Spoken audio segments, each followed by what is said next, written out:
Hello friends, welcome to Anika education hub. Recently WHO की एक report आई है जिसका नाम है global tobacco epidemic 2023 and the theme is protect people from tobacco smoke.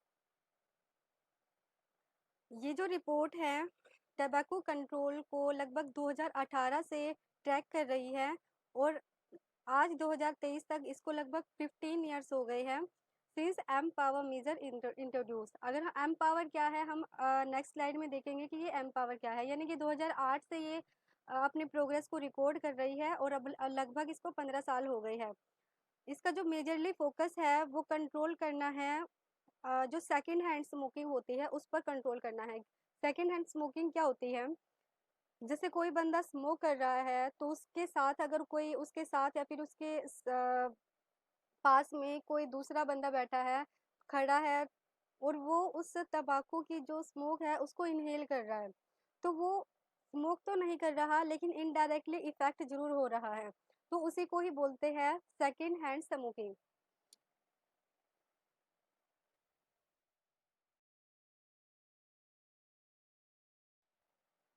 अगर इस रिपोर्ट की हाइलाइट्स बताई में हम, तो उसमें बताया गया है कि 2022 में इसकी जो संख्या है 2022 में लगभग 151 हो चुकी है। यानी कि इसको अपनाने वाली जो कंट्री है वो 151 हो चुकी है। और इसमें से जो 4 कंट्रीज है जिसका जो कौन कौन सी है, Brazil, Turkey, Netherlands and Mauritius. These are 4 countries जिसने सारे के सारे मीजर्स को, अपने जो प्रयास है सबको इम्प्लीमेंट कर लिया है। कौन से प्रयास है? जो एम पावर वाले थे, एम पावर। इसमें एक डाटा भी दिया गया है जो हम अपने मेंस में कोट कर सकते हैं। इससे लगभग 8 मिलियन लोगों की जान जाती है हर साल, जिसमें से 1.3 मिलियन लोग तो ऐसे हैं जो स्मोक करते नहीं, यानी कि वो सेकेंड हैंड स्मोकिंग का शिकार हो जाते हैं। लगभग तंबाकू kill up to half of its user, यानी कि जितने बंदे स्मोक करते हैं तो उसमें से आधे बंदों की जान तो वो ऐसे चले जाती है तंबाकू को स्मोक करने से। और इंडिया की जो रैंक है वो सबसे हाईयर अचीवर में से है। और अगर हम इंडिया के कुछ इनिशिएटिव अगर हम बताएं तो इंडिया ने क्या क्या इनिशिएटिव लिए हैं, तो एक तो हमारा इलेक्ट्रॉनिक सिगरेट एक्ट 2019 जिसमें ई सिगरेट पर कम्प्लीटली बैन लगा दिया गया है। The second is national health policy जो 2017 में इम्प्लीमेंट की गई थी, जिसमें हमें 2025 तक लगभग 30% तंबाकू के यूज़ को रिड्यूस करना है। हमने एक वार्निंग जो पैकेट्स होते हैं तंबाकू के, वार्निंग तंबाकू के जो पैकेट होते हैं, जैसे सिगरेट्स है, कोई बीड़ी सिगरेट्स और अदर जो प्रोडक्ट्स होते हैं, तो उस पे जो 85% जो कवरेज है वो वार्निंग से कवर होना चाहिए। और आपको बता दें कि इंडिया जो है WHO की framework convention on tobacco control का एक मेंबर भी है, एक पार्टी भी है। तो क्या क्या हम बताएं तो एक तो है हमारा इलेक्ट्रॉनिक सिगरेट एक्ट, नेक्स्ट है हमारा नेशनल हेल्थ पॉलिसी, और है हमने हमने कर रखा है 85% कवर कर रखा है हमने वार्निंग। जो पैक्स है एरिया जो है 85%। हम बताएंगे आपको ये एम पावर क्या होता है। M power, M means monitor, P means protect, O means offer, enforce and R means raise. Monitor करना है हमें तंबाकू के यूज़ को और उसकी प्रिवेंशन पॉलिसीज़ को, यानी कि हम जो तंबाकू को यूज़ करते हैं उसको मॉनिटर करना है, और जो हम प्रिवेंशन की जो पॉलिसीज़ अपना रहे हैं उसको भी देखना है कि किस तरह से ये हमारी जो पॉलिसीज़ है वो इम्प्लीमेंट हो रही है। हम लोगों को बचाएंगे तंबाकू के स्मोक से। ऑफर यानी कि उनको हेल्प क्विट करने की ऑफर करेंगे, मदद करेंगे, वार्न करेंगे कि क्या क्या इससे हानि होती है तंबाकू के कंट्रोल इनहेल करने से, कंज्यूम करने से। इन्फोर्स का मतलब है कि हम एडवर्टाइजिंग पर, प्रमोशन पर, स्पॉन्सरशिप पर बैन लगा देंगे। रेस का मतलब है कि हम तंबाकू पर टैक्सेस को रेस कर देंगे, यानी कि ये these are the MPOER, these are the 5 measures that we have, जो कि WHO के द्वारा दिए गए हैं। नेक्स्ट अगर हम बताएं तो इसकी रिकमेंडेशन भी है कि हमें smoke free public area create करने हैं। और इस जो act of smoking in society को भी डीनॉर्मलाइज करना है। डीनॉर्मलाइज का मतलब, मान लो कि अब क्या हो रहा है सोसाइटी में, तंबाकू को स्मोक करना बिल्कुल नॉर्मल हो गया है, कोई कुछ कहता ही नहीं है।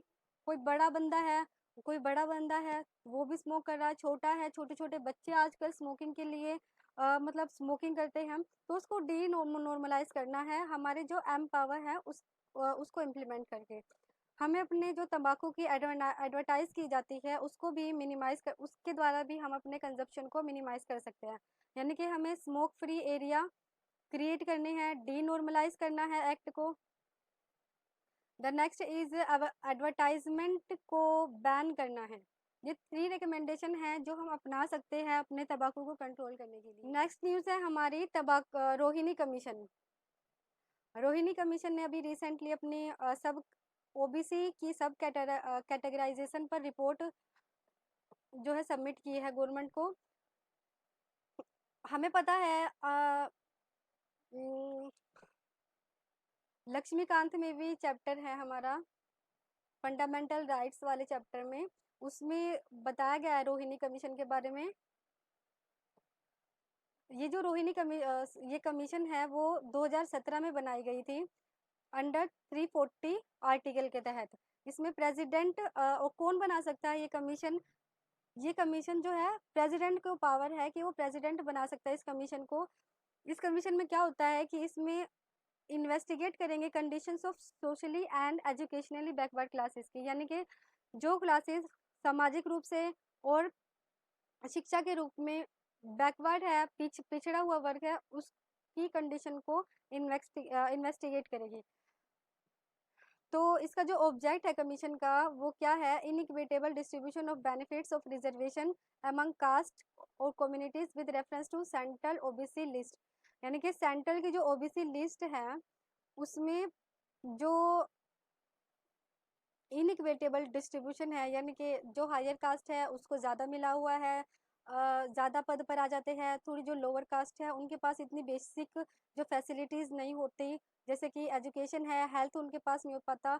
तो वो वाली जो कम्युनिटीज़ होती है जो, तो उनके अनइक्विटेबल डिस्ट्रीब्यूशन को the sorry extent of inequitable, यानी कि हमें 27% रिजर्व करना है OBC list, OBC with reference to central की ओबीसी लिस्ट। इसमें इनइक्विटेबल ऑब्जेक्ट जो है, हाँ सॉरी, जो ऑब्जेक्ट है हमारा कमीशन का वो क्या है, हम 27% रिजर्व करेंगे अपनी लिस्ट को।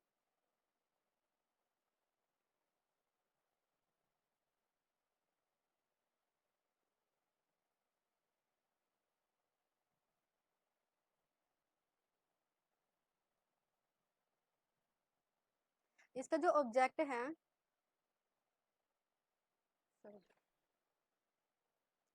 ये कमीशन बनाई किस लिए गई थी, ये कमीशन जो है वो इस बात को एग्जामिन करने के लिए बनाई गई थी कि इनइक्विटेबल डिस्ट्रीब्यूशन ऑफ बेनिफिट्स, यानी कि जो हमारे समाज का जो पिछड़ा वर्ग है उसमें जो इनइक्विटेबल डिस्ट्रीब्यूशन ऑफ बेनिफिट्स है वो किस हद तक है, with reference to central OBC list. ठीक है, तो 3-4 बातें हैं कि रोहिणी कमीशन कब बनाई गई थी। ये रोहिणी कमीशन 2017 में इसको बनाया गया था। कौन बनाता है, प्रेसिडेंट के पास पावर है इसकी। और इसका ऑब्जेक्ट क्या है, हमारी नेशनल इन्वेस्टिगेशन एजेंसी पर। ये जो एजेंसी है इसमें एक नॉर्मल सी न्यूज़ आई थी, उसका न्यूज़ से कोई लेना देना नहीं है, मतलब नॉर्मल सी न्यूज़ थी, हमें सिर्फ इसके बेसिक के बारे में जानना होता है कि ये बेसिक है क्या, इसके पीछे का बैकग्राउंड क्या है। तो अगर हम बताएं तो ये जो एजेंसी है वो 2008 में बनी थी आफ्टर 26/11 के अटैक के बाद। और ये जो एजेंसी है वो स्वयं पर संज्ञान भी ले सकते हैं किसी भी टेररिस्ट एक्टिविटी का जो हमारे किसी भी इंडिया के किसी भी पार्ट में हुई हो। 2019 में इसको अमेंड किया गया था जिसमें इसको पावर दी गई कि आप जो शेड्यूल ऑफेंसेस जो इंडिया के बाहर होते हैं उसको भी इन्वेस्टिगेट कर सकते हो, जो international treaties and domestic law of other countries के अनुसार। ठीक है, यानी कि जो भी जो भी शेड्यूल ऑफेंसेस जो इंडिया के बाहर होते हैं उसको भी इन्वेस्टिगेट कर सकती है, but subject to international treaties and domestic laws of other countries. 2019 में इसको एक और पावर दी गई थी कि जो ये हाई कमीशन है, हाई कमीशन ऑफ इंडिया है लंदन में, अगर उस पर भी कोई अटैक होता है तो उस पर भी वो सर्च कर सकती है। सेंटर को पावर दी गई कि आप सेशन कोर्ट्स को डेजिनेट कर सकते हैं as a special court for NIA। ठीक है, यानी कि हमें इसका बेसिक बैकग्राउंड पढ़ना है, और अगर हमें आपको पढ़ना है तो आप लक्ष्मीकांत को फॉलो कर सकते हैं। द नेक्स्ट जो हमारी न्यूज़ है,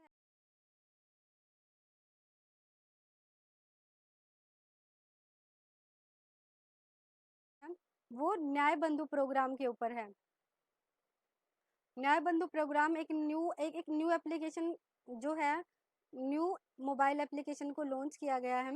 ये न्याय बंधु होता क्या है? न्याय बंधु होता है कि यानी कि ये क्या करता है कि वॉलेंट्री लीगल सर्विस प्रोवाइड करता है इंडिविजुअल्स को भी, ऑर्गेनाइजेशंस को भी, जो लीगल एड को अफोर्ड नहीं कर पाते। यानी कि ऐसे इंडिविजुअल्स, ऐसे ऑर्गेनाइजेशन जो कि लीगल सर्विसेज को अफोर्ड नहीं कर पाते, एक्सेस नहीं कर पाते, तो उनको ये वॉलंटरी लीगल सर्विस प्रोवाइड करता है। As per legal service authority act 1987, जो मार्जिनलाइज्ड और डिसएडवांटेज कम्युनिटीज़ है, जैसे कि SC ST, women, children, PWD, उनको भी ये फ्री लीगल एड प्रोवाइड करता है।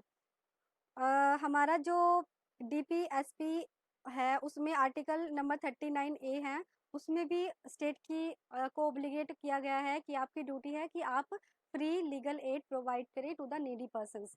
ठीक है, न्याय बंधु एप्लीकेशन प्रोवाइड की गई है इसके लिए एक on boarded on Umang platform पर। नेक्स्ट है हमारी जो न्यूज़ है वो अकाउंट एग्रीगेटर से रिलेटेड है।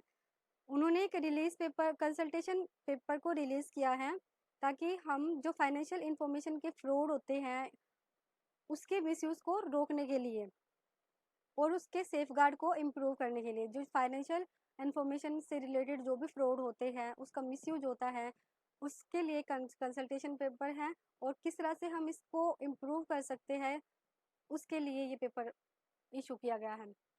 तो बस सिंपल सा है, उसमें और कुछ नहीं है कि हमने एक कंसल्टेशन पेपर रिलीज़ किया है। अब हमें पता लगाना है कि अकाउंट एग्रीगेटर होता क्या है। अकाउंट एग्रीगेटर एक RBI द्वारा रेगुलेटेड एंटिटी है, और ये एक NBFC with an NBFC and account aggregator licence. ये इंडिविजुअल को हेल्प करता है कि आप अपने डाटा को सिक्योर कर सकते हैं, डिजिटली एक्सेस करते हैं एंड शेयर कर सकते हैं information from one financial institution to other. यानी कि ये AA है, जो अकाउंट एग्रीगेटर है उसको वो हेल्प करती है इंडिविजुअल की कि आप किस तरह से अपने जो इंफॉर्मेशन है उसको सिक्योर कर सकते हैं, डिजिटली एक्सेस कर सकते हैं और इंफॉर्मेशन को शेयर कर सकते हैं from one financial institution to another. इसका मतलब ये क्या है कि without the consent of individual data can not be shared. बिना किसी इंडिविजुअल की कंसेंट के डाटा को शेयर नहीं किया जाएगा। अगर डाटा शेयर किया जाता है तो पता ही है। अब हमारे यहाँ पर PDP बिल आ चुका है। अकाउंट एग्रीगेटर सिस्टम क्या करता है? ये लैंडिंग और वेल्थ मैनेजमेंट करता है a lot faster and cheaper. Registration with an account aggregator एक वॉलंटरी है, कंज्यूमर पर आप करो ना करो that depend on all you.